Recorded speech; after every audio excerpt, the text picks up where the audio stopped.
Do you want to report a chat conversation on Twitter X? You can report someone's chat message on X with just a few simple steps.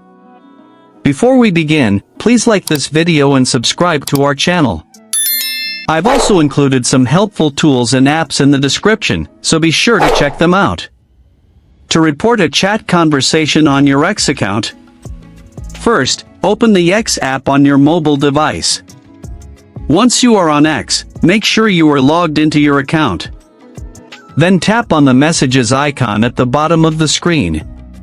This will open your direct messages section.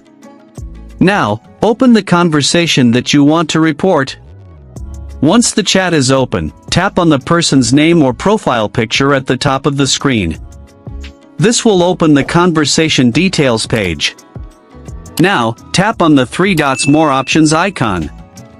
From the menu, tap on Report User. You may see different report options. Select the reason that best fits your report. Follow any additional on-screen instructions to complete the report. Once submitted, X will review the conversation and take action if it violates their rules.